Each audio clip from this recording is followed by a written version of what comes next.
Greetings. This is video number 10 of the poem Savitri by Sri Aurobindo, and this is Canto 9 of Book 2, The Paradise of the Life Gods. Around him shone a great felicitous day, a luster of some rapturous infinite. It held in the splendor of its golden laugh regions of the heart's happiness set free, intoxicated with the wine of God, immersed in light perpetually divine, a favorite and intimate of the gods, obeying the divine command to joy. It was the sovereign of its own delight, a master of the kingdoms of its force, assured of the bliss for which all forms were made, unmoved by fear and grief and the shocks of fate, and unalarmed by the breath of fleeting time, and unbesieged by adverse circumstance. It breathed in a sweet, secure, unguarded ease, free from our body's frailty inviting death, far from our danger zone of stumbling will. It needed not to curb its passionate beats, thrilled by the clasp of the warm, satisfied sense, and the soft wonder rush and flame and cry of the life impulse's red magnificent race. It lived in a jewel rhythm of the laughter of God, and lay on the breast of universal love. Immune and unfettered spirit of delight, the unfettered spirit of delight pastured his gleaming sun-herds and moon-flocks along the lyric speed of griefless streams, in fragrance of the unearthly asphodel. A silence of felicity wrapped the heavens, a careless radiance smiled upon the heights, a murmur of inarticulate ravishment trembled in the winds and touched the enchanted soil. Incessant in the arms of ecstasy, repeating its sweet involuntary note, a sob of rapture flowed along the hours, advancing under an arc of glory and peace. Traveler on plateau and on musing ridge, as one who sees in the world magician's glass a miracled imagery of soulscapes flee, he traversed scenes of an immortal joy and gazed into abysms of beauty and bliss. Around him was a light of conscious suns, and a brooding gladness of great symbol things.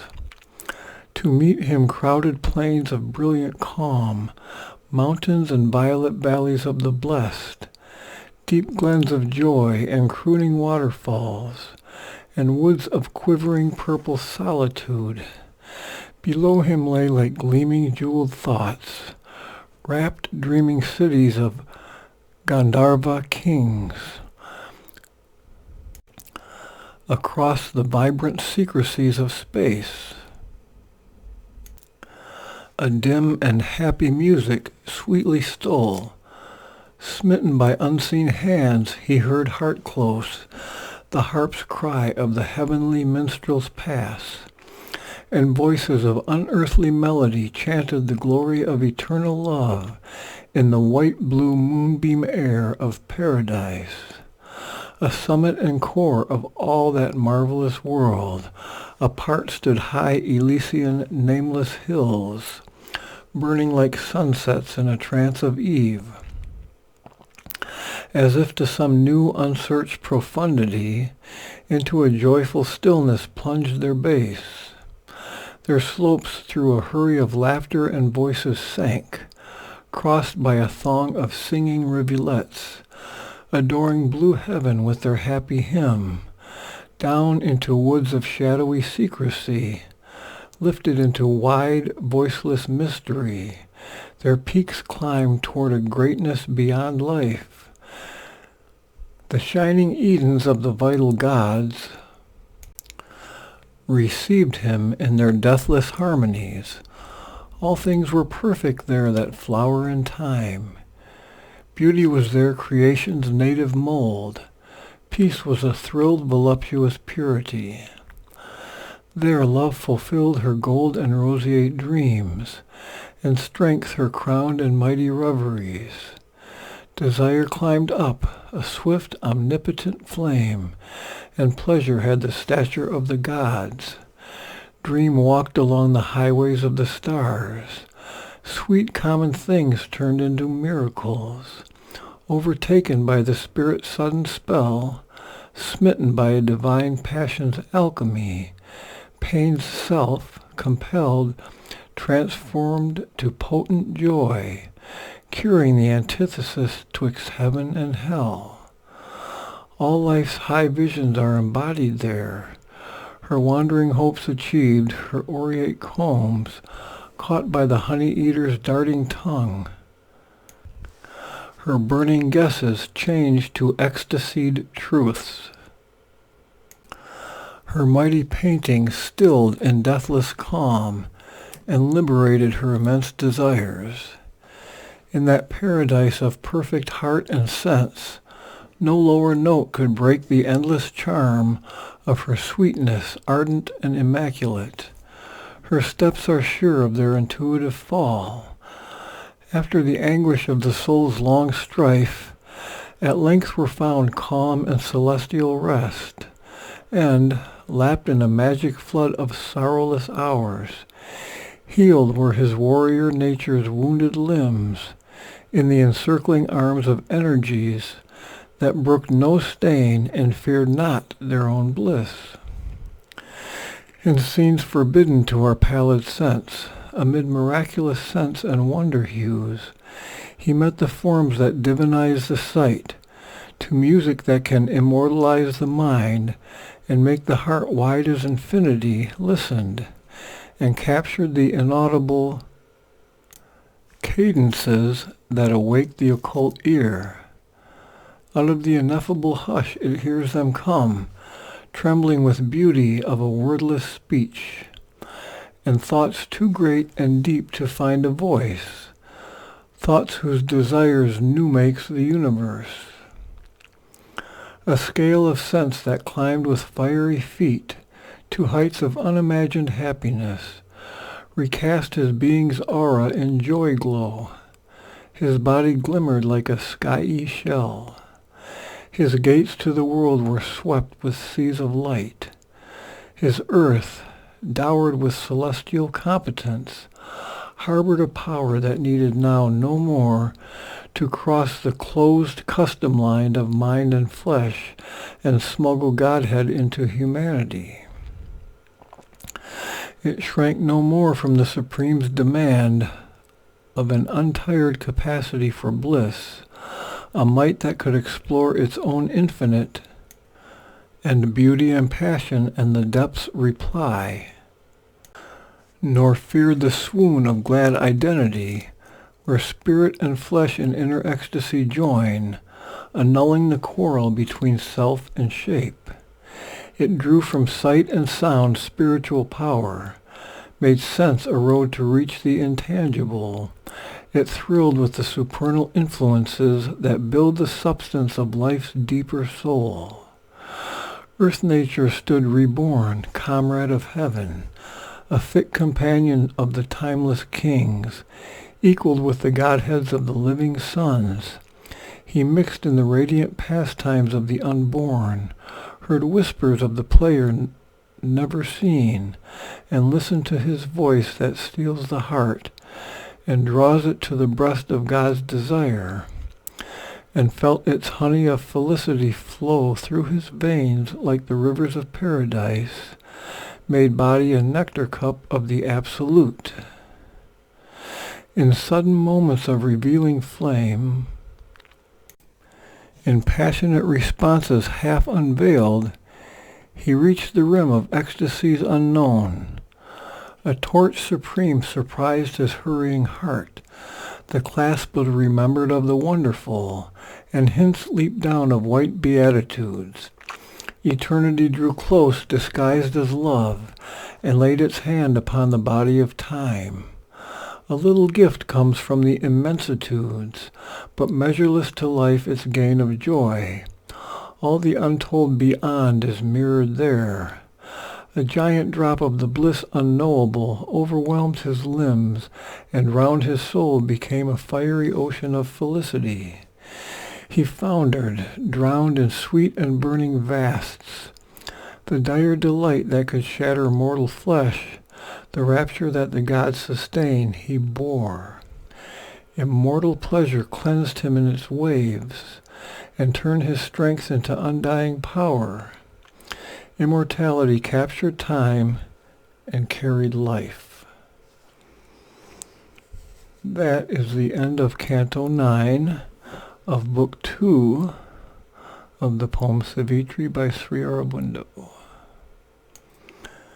This is Canto 10 of Book 2 of the poem Savitri by Sri Aurobindo, The Kingdoms and Godheads of the Little Mind. This too must now be overpassed and left, as all must be until the highest is gained, in whom the world and self grow true and one. Till that is reached, our journeying cannot cease. Always a nameless goal beckons beyond, always ascends the zigzag of the gods, and upward points the spirit's climbing fire.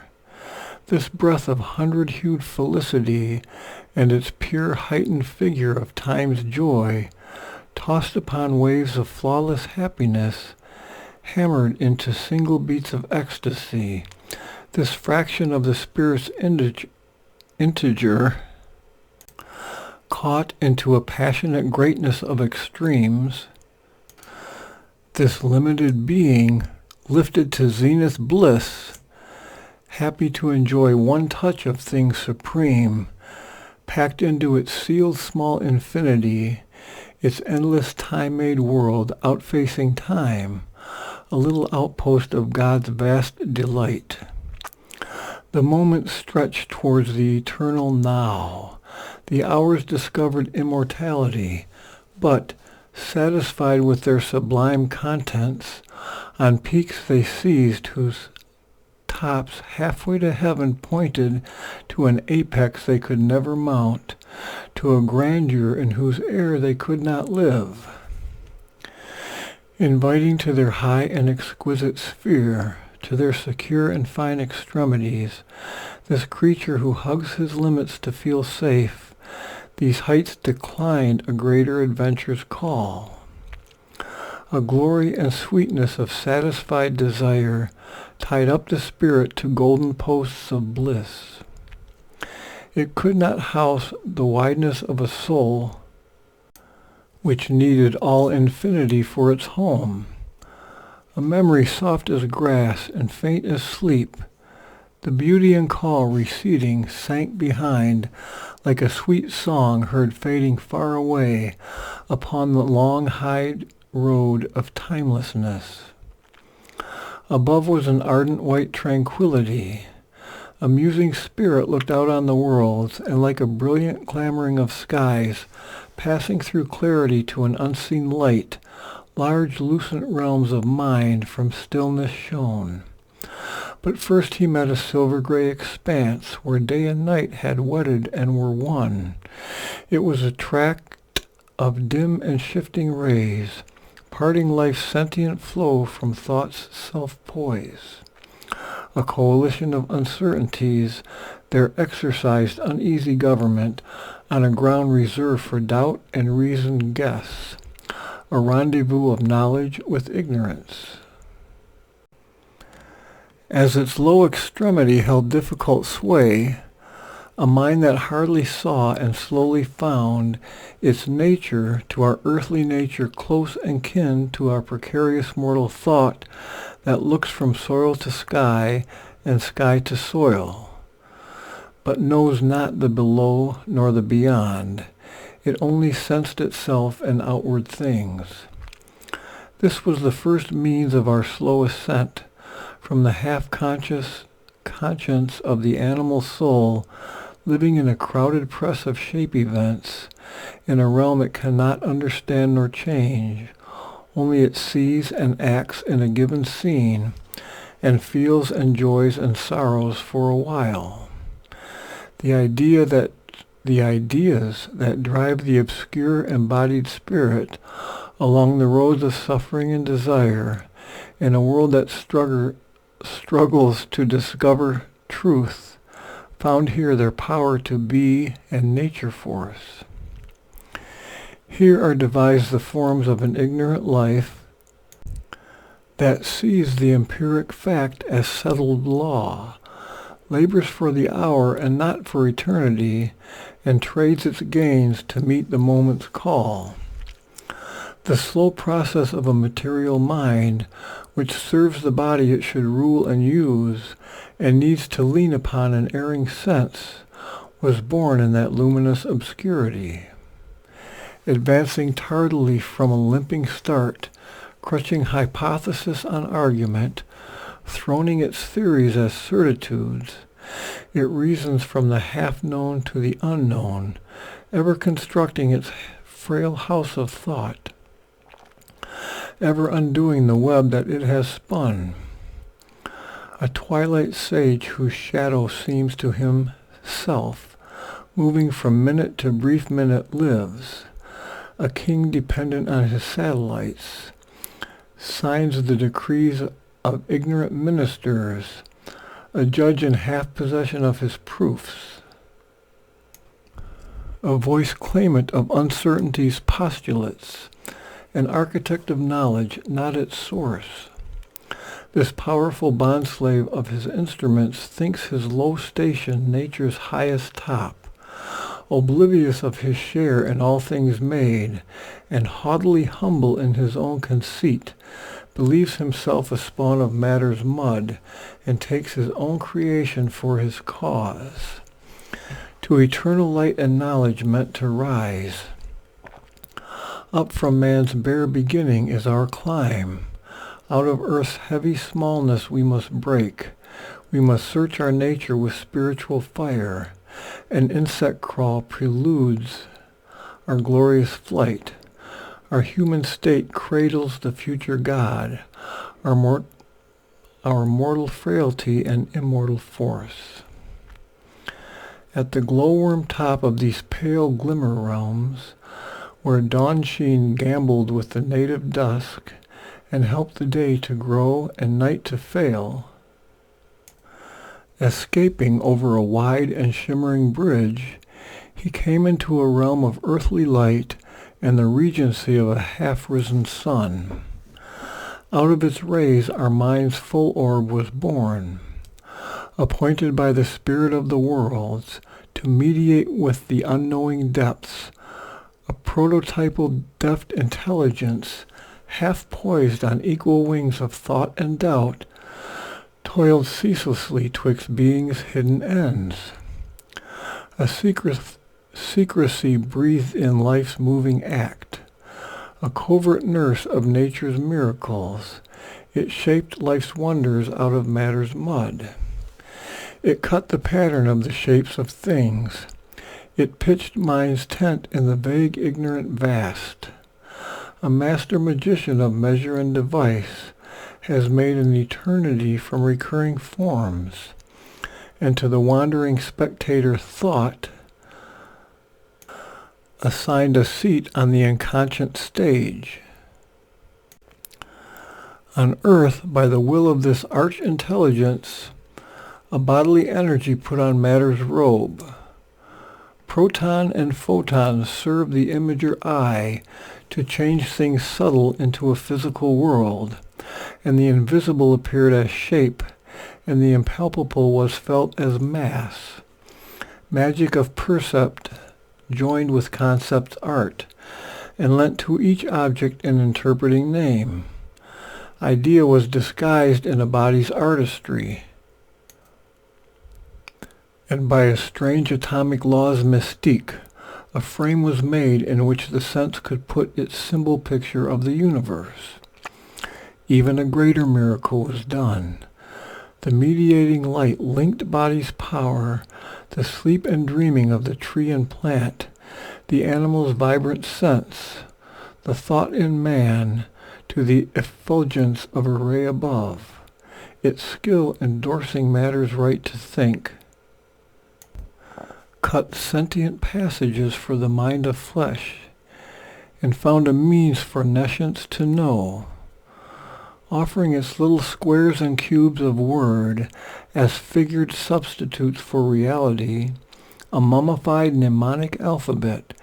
It helped the unseeing force to read her works. A buried consciousness arose in her, and now she dreams herself human and awake. But all was still a mobile ignorance. Still knowledge could not come and firmly grasp this huge invention seen as a universe. A specialist of logic's hard machine imposed its rigid artifice on the soul. An aid of the inventor intellect, it cut truth into manageable bits, that each might have his ration of thought food. Then new-built truth's slain body by its art. A robot exact and serviceable and false. Displaced the spirit's finer view of things. A polished engine did the work of a god. None the true body found, its soul seemed dead. None had the inner look which sees truth's whole. All glorified the glittering substitute. Then from the secret heights a wave swept down. A brilliant chaos of rebel light arose. It looked above and saw the dazzling peaks. It looked within and woke the sleeping god. Imagination called her shining squads that venture into undiscovered scenes, where all the marvels lurk, none yet has known.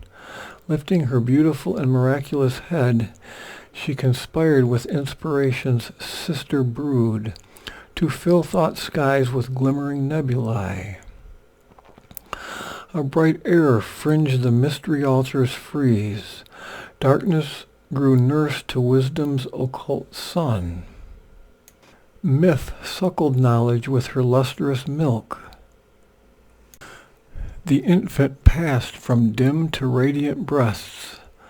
Thus worked the power upon the growing world. Its subtle craft withheld the full-orbed blaze, cherished the soul's childhood, and on fictions fed, far richer in their sweet and nectarous sap, nourishing its immature divinity, than the staple or dry straw of reason's tilth. Its heaped fodder of innumerable facts, plebeian fare on which today we thrive. Thus streamed down from the realm of early light, ethereal thinkings into matter's world. Its gold-horned herds trooped into earth's cave-heart. Its morning rays illumined our twilight's eyes. Its young formations moved the mind of earth. To labor and to dream and new create, to feel beauty's touch and know the world in self, the golden child began to think and see. In those bright realms are mind's first forward steps, ignorant of all but eager to know all. Its curious slow inquiry there begins. Ever its searching grasps at shapes around. Ever it hopes to find out greater things. Ardent and gold-gleamed with sunrise fires. Alert it lives upon invention's verge. Yet all it does is on an infant scale, as if the cosmos were a nursery game. Mind, life, the playthings of a Titan's babe. As one it works who builds a mimic fort, miraculously stable for a while, made of the sands upon a bank of time, mid an occult eternity's shoreless sea. A small keen instrument the great puissance chose, an arduous pastime passionately pursues. To teach the ignorance is her difficult charge. Her thought starts from an original nescient void. And what she teaches, she herself must learn, arousing knowledge from its sleepy lair. For knowledge comes not to us as a guest, called into our chamber from the outer world, a friend and inmate of our secret self, it hid behind our minds and fell asleep, and slowly wakes beneath the blows of life. The mighty daemon lies unshaped within. To evoke, to give it form is nature's task. All was a chaos of the true and false. Mind sought amid deep mists of omniscience. It looked within itself but saw not God. A material interim diplomacy denied the truth that transient truth might live, and hid the deity in creed and guess, that the world ignorance might grow slowly wise. This was the imbroglio made by sovereign mind, looking from a gleam ridge into the night.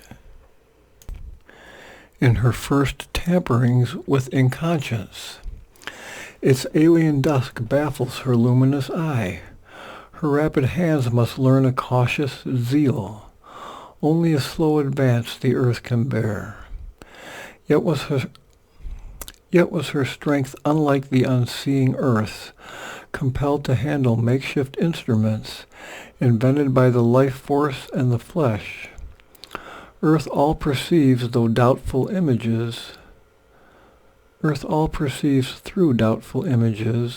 All she conceives in hazardous jets of sight, small lights kindled by touches of groping thought, incapable of the soul's direct inlook.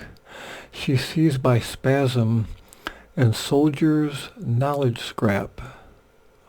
She sees by spasms and solder's knowledge scrap, makes truth the slave girl of her indigence, expelling nature's mystic unity, cuts into quantum and mass the moving all.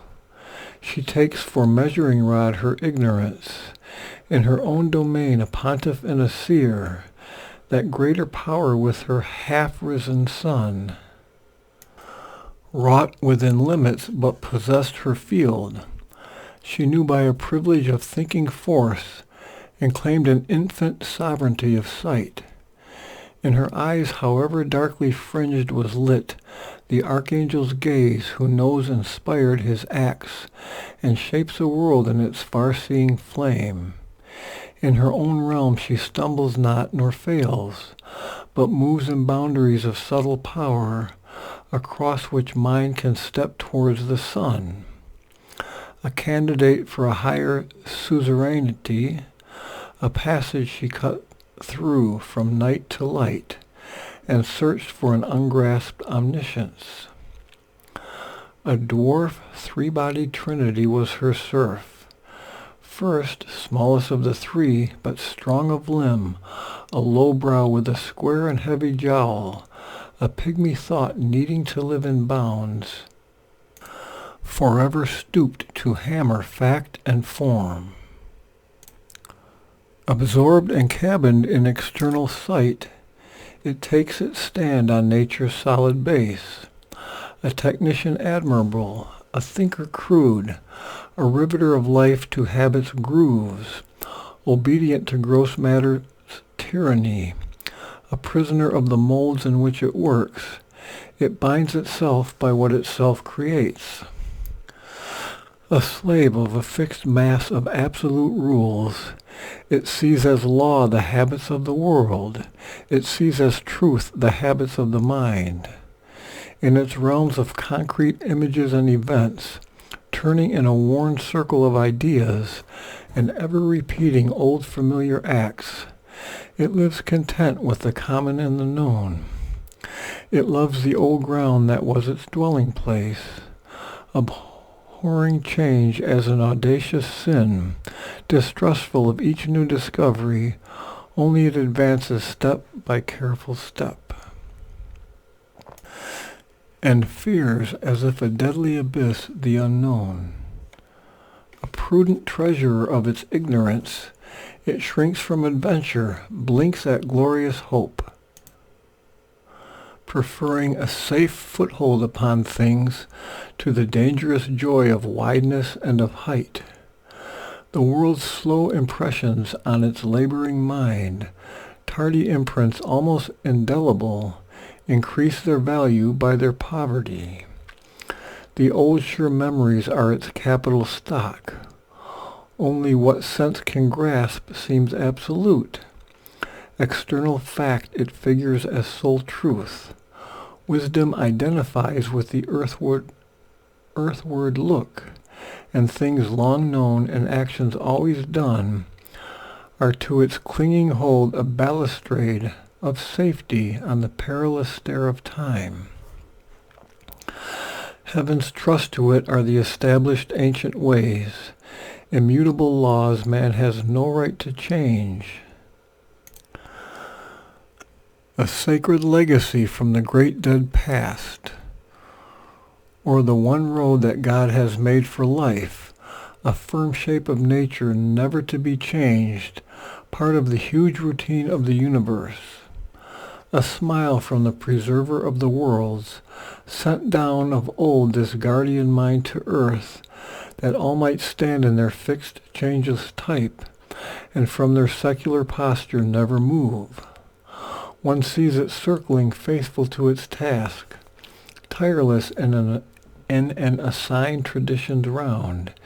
In decayed and crumbling offices of time, it keeps close guard in front of custom's wall, or in ancient night's dim environs, it dozes on little courtyard stones, and barks at every unfamiliar light, as at a foe who would break up its home, a watchdog of the spirit's sense-railed house, against intruders from the invisible, nourished on scraps of life and matter's bones.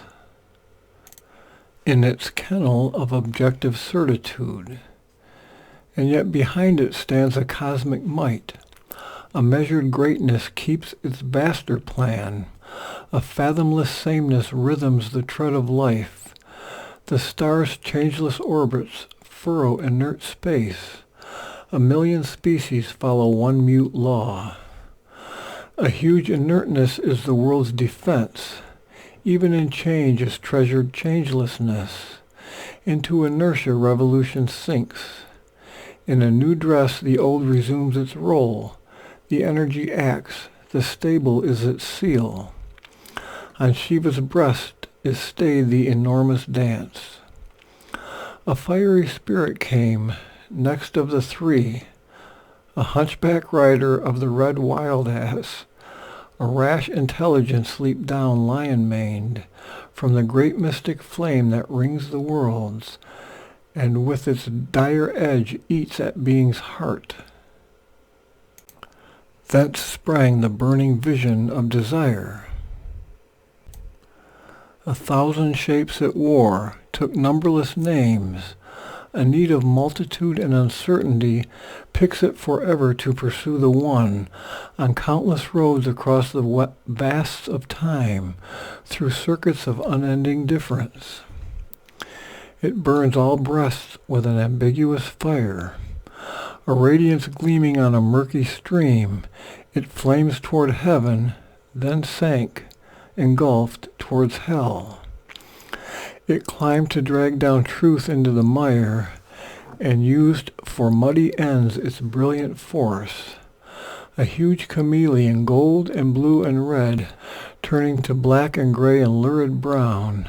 Hungry it stared from a mottled bow of life to snap up insect joys, its favorite food, the dingy sustenance of a sumptuous frame, nursing the splendid passion of its hues. A snake of flame with a dull cloud for tail, followed by a dream brood of glittering thoughts. A lifted head with many tinged flickering crests, it licked at knowledge with a smoky tongue.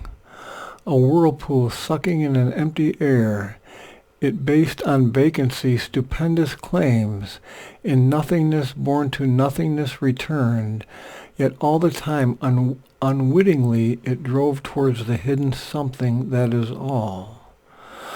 Ardent to find, incapable to retain, a brilliant instability was its mark, to err its inborn trend, its native cue.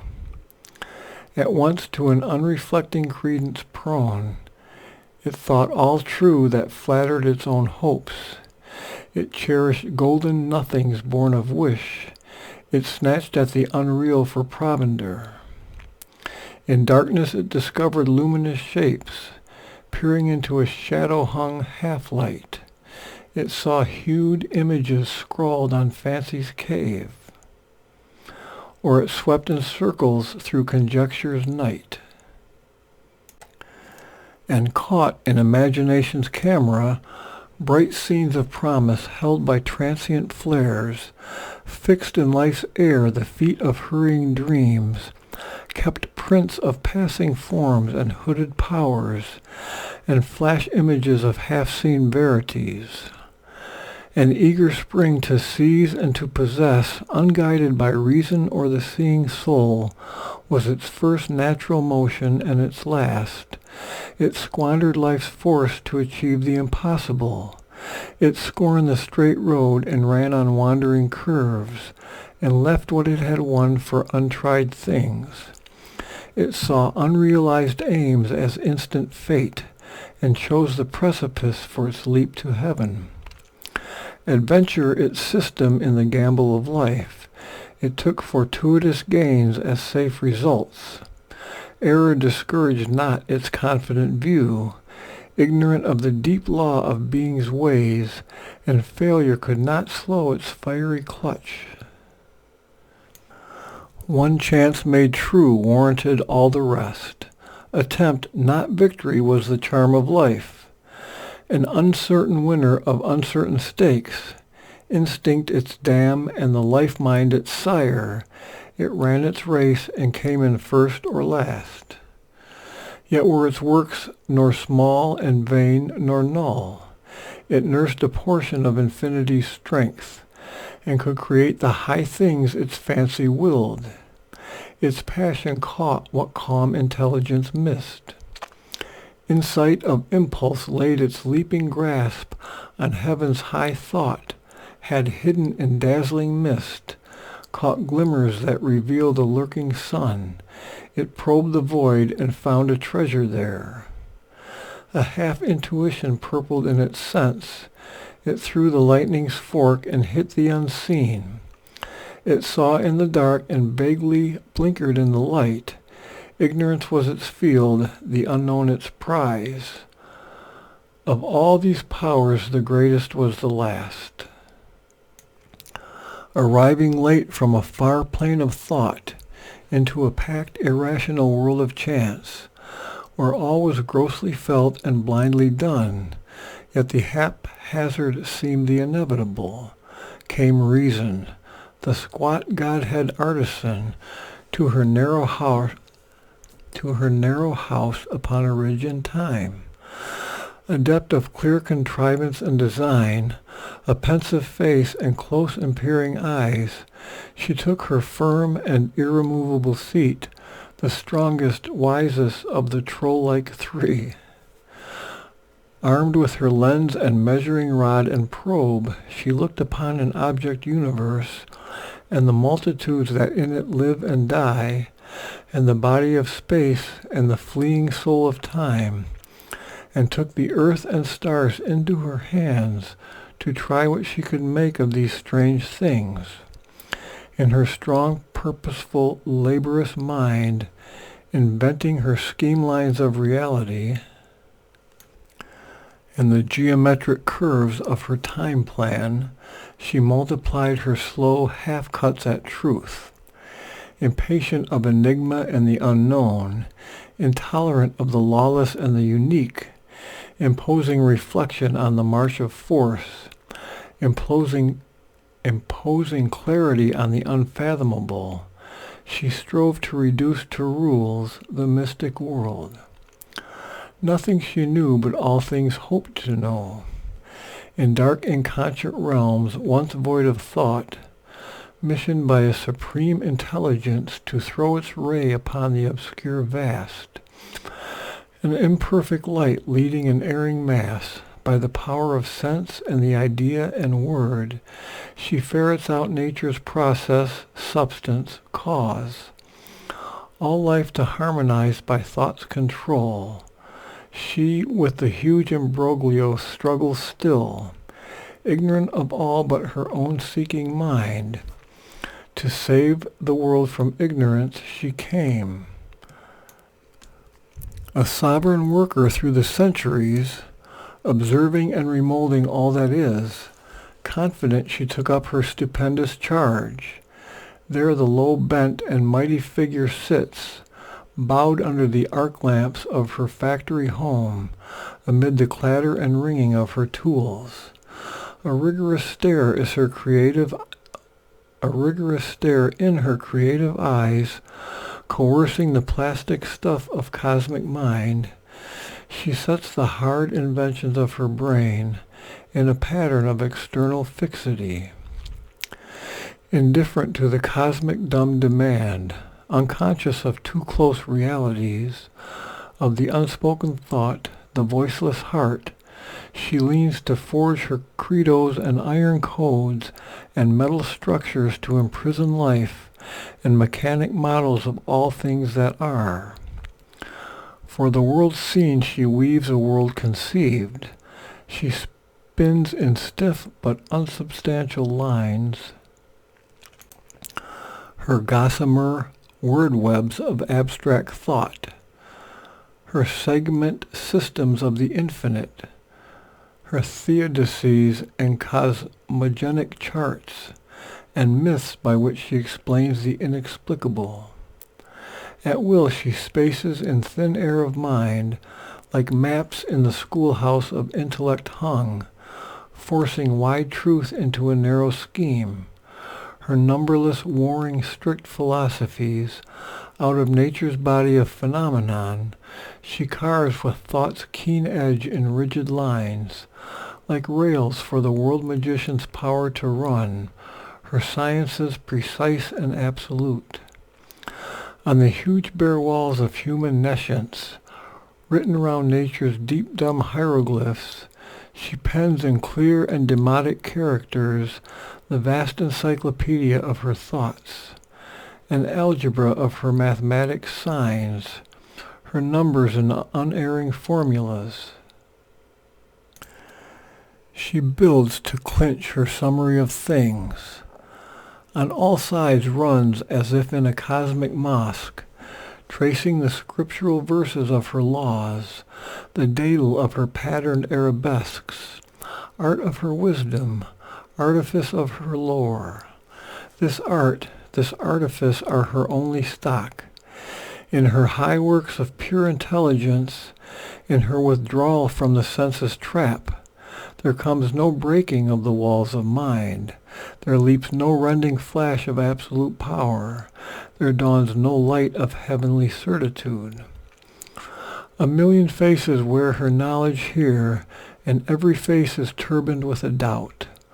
All now is questioned, all reduced to naught. Once monumental in their massive craft, her old great mythic writings disappear, and into their place start strict ephemeral signs. This constant change spells progress to her eyes. Her thought is an endless march without a goal. There is no summit on which she can stand and see in a single glance the infinite's whole. An inconclusive play is reason's toil. Each strong idea can use her as its tool. Accepting every brief, she pleads her case. Open to every thought she cannot know. The eternal advocate, seated as judge, armors in logic's invulnerable mail 1,000 combatants for truth-veiled throne, and sets on a high horseback of argument to tilt forever with a wordy lance in a mock tournament where none can win. Assaying thought's values with her rigid tests, balanced she sits on wide and empty air, aloof and pure in her impartial poise. Absolute her judgments seem, but none is sure. Time cancels all her verdicts in appeal. Although like sunbeams to our glowworm mind, her knowledge feigns to fall from a clear heaven. Its rays are a lantern's luster in the night. She throws a glittering robe on ignorance. But now is lost her ancient sovereign claim to rule mind's high realm in her absolute right. Bind thought with logic's forged infallible chain, or see truth nude in a bright abstract haze. A master and slave of stark phenomenon, she travels on the roads of erring sight, or looks upon a set mechanical world constructed for her by her instruments. A bullock yoked in the cart of proven fact, she drags huge knowledge bales through matter's dust to reach utility's immense bazaar. Apprentice she has grown to her old drudge, and aided sense is her seeking's arbiter. This now she uses as the assayer's stone. As if she knew not facts are husks of truth. The husks she keeps, the kernel throws aside. An ancient wisdom faded into the past. The age's faith becomes an idle tale. God passes out of the awakened thought. An old discarded dream needed no more. Only she seeks mechanic nature's keys. Interpreting stone laws inevitable, she digs into matter's hard concealing soil to unearth the processes of all things done. A loaded, huge, self-worked machine appears, to her eyes' eager and admiring stare, an intricate and meaningless enginery of ordered, fateful, and unfailing chance, ingenious and meticulous and minute, in brute unconscious accurate device, unrolls an erring march, maps a sure road. It plans without thinking, acts without a will. A million purposes serves with purpose none, and builds a rational world without a mind. It has no mover, no maker, no idea. Its vast self-action toils without a cause. A lifeless energy irresistibly driven, death's head on the body of necessity, engenders life and fathers consciousness, then wonders why all was and whence it came. Our thoughts are part of the immense machine, our ponderings but a freak of matter's law. The mystic's lore was a fancy or a blind. Of soul or spirit we have now no need. Matter is the admirable reality, the patent inescapable miracle, the hard truth of things, simple, eternal soul. A suicidal rash expenditure, creating the world by a mystery of self-loss, has poured its scattered works on empty space. Late shall the self-disintegrating force contract the immense expansion it has made. The ends this mighty and unmeaning toil, the void is left bare, vacant as before. Thus vindicated, crowned, the grand new thought explained the world and mastered all its laws, touched the dumb roots, woke veiled tremendous powers. It bound to service the unconscious jinns that sleep unused in matter's ignorant trance. All was precise, rigid, indubitable. But when on matter's rock of ages based, a whole stood up firm and clear-cut and safe, all staggered back into a sea of doubt. The solid scheme melted in endless flux.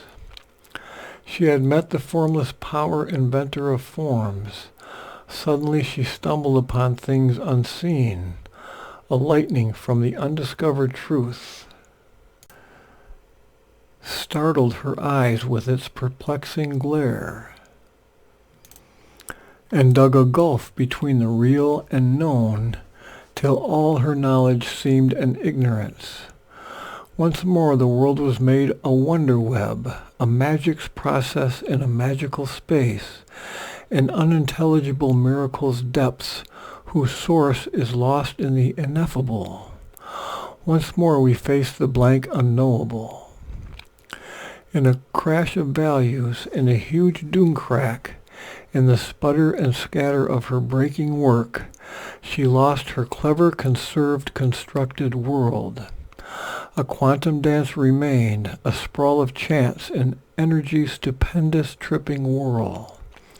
A ceaseless motion in the unbounded void, invented forms without a thought or aim.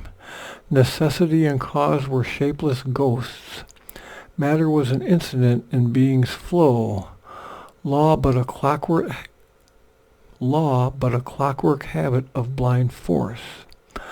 Ideals, ethics, systems had no base, and soon collapsed or without sanction lived. All grew a chaos, a heave and clash and strife. Ideas warring and fierce leaped upon life.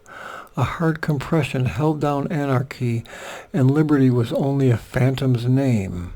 Creation and destruction waltzed unarmed on the bosom of a torn and quaking earth. All reeled into a world of Kali's dance.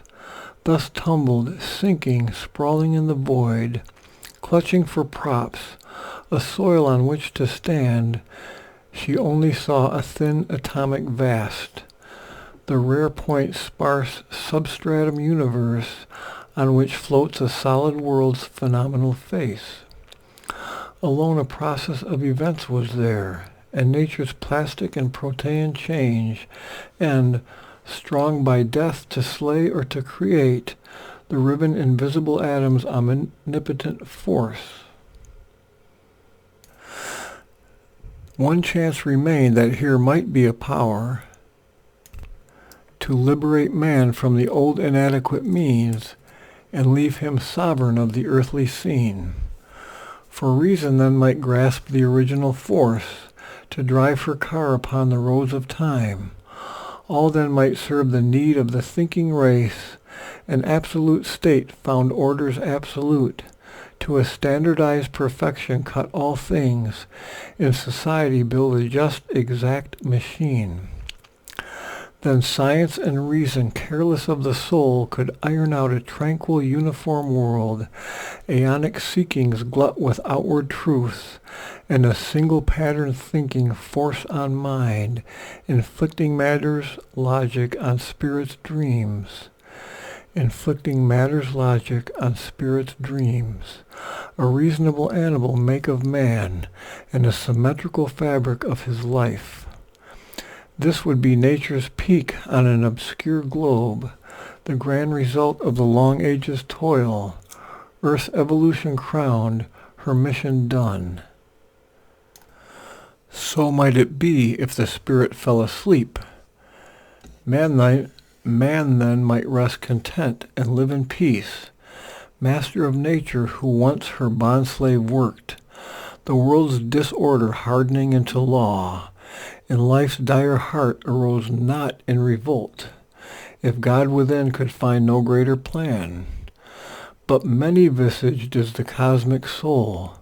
A touch can alter the fixed front of fate. A sudden turn can come, a road appear. A greater mind may see a greater truth. Or we may find when all the rest has failed, hid in ourselves the key of perfect change.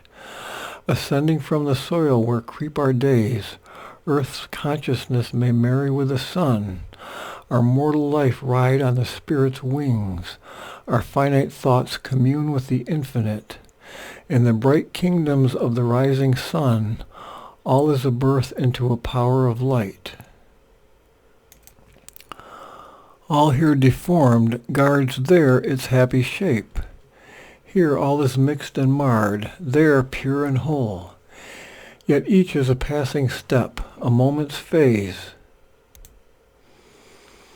Awake to a greater truth beyond her acts, the mediatrix sat and saw her works, and felt the marvel in them and the force, but knew the power behind the face of time. She did the task, obeyed the knowledge given. Her deep heart yearned towards great ideal things, and from the light looked out to a wider light. A brilliant hedge drawn round her narrowed her power. Faithful to her limited sphere she toiled, but knew its highest, widest seeing was a half-search, its mightiest acts a passage or a stage. For not by reason was creation made, and not by reason can the truth be seen, which through the veils of thought, the screens of sense, hardly the spirit's vision can descry. Dimmed by the imperfection of its means, the little mind is tied to little things. Its sense is but the spirit's outward touch. Half-waked in a world of dark inconscience, it feels out for its beings and its forms, like one left fumbling in the ignorant night. In this small mold of infant mind and sense, desire is a child heart's cry, crying for bliss. Our reason only a toy's artificer, a rule maker in a strange, stumbling game. But she her dwarf aids knew, whose confident sight a bounded prospect took far, the far goal. A bounded prospect took for the far goal. The world she has made is an interim report of a traveler towards the half-found truth in things, moving twixt nescience and nescience. For nothing is known while all remains concealed. The truth is known only when all is seen. Attracted by the all that is the one, she yearns toward a higher light than hers. Hid by her cults and creeds, she has glimpsed God's face. She knows she has but found a form, a robe, but ever she hopes to see him in her heart and feel the body of his reality. And yet a mask is there and not a brow, although sometimes two hidden eyes appear. Reason cannot tear off that glimmering mask. Her efforts only make it glimmer more. In packets she ties up the indivisible. Finding her hands too small to hold vast truth, she breaks up knowledge into alien parts, or peers through cloud rack for a vanished sum. She sees, not understanding what she has seen, though through the locked visages of finite things, the myriad aspects of infinity. One day the face must burn out through the mask. Our ignorance is wisdom's chrysalis. Our error weds new knowledge on its way. Its darkness is a blackened knot of light. Through dances hand in hand with nescience, on the gray road that winds toward the sun. Even while her fingers fumble at the knots which bind them to their strange companionship, into the moments of their married strife sometimes break flashes of the enlightening fire. Even now great thoughts are here that walk alone. Armed they have come with the infallible word, in an investiture of intuitive light, that is a sanction from the eyes of God. Announcers of a distant truth they flame, arriving from the rim of eternity. A fire shall come out of the infinitudes, a greater Gnosis shall regard the world, crossing out of some far omniscience, on lustrous seas, from the still-wrapped alone, to illumine the deep heart of self and things. A timeless knowledge it shall bring to mind, its aim to life, to ignorance its close.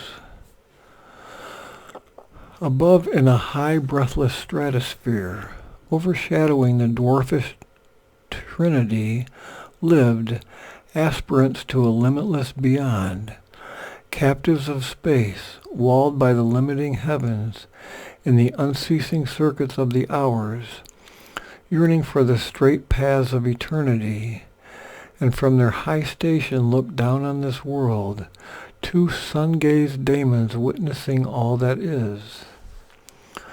A power to uplift the laggard world, imperious rode a huge high-winged life-thought, unwont to tread the firm unchanging soil. Accustomed to a blue infinity, it planned in sunlit sky and starlit air. It saw afar the unreached immortal's home, and heard afar the voices of the gods. Iconoclast and shatterer of time's forts, overleaping limit and exceeding norm, it lit the thoughts that glow through the centuries and moved to acts of superhuman force. As far as its self-winged airplanes could fly, visiting the future in great brilliant rays, it reconnoitered vistas of dream fate. Apt to conceive, unable to attain, it drew its concept maps and vision plans, too large for the architecture of mortal space, beyond in wideness where no footing is, an imagist of bodiless ideas, impassive to the cry of life and sense. A pure thought mind surveyed the cosmic act. Archangel of a white transcending realm, it saw the world from a solitary heights, luminous in a remote and empty air. That is the end of Canto 10 of Book 2 of the poem Savitri by Sri Aurobindo, the end of video number 10.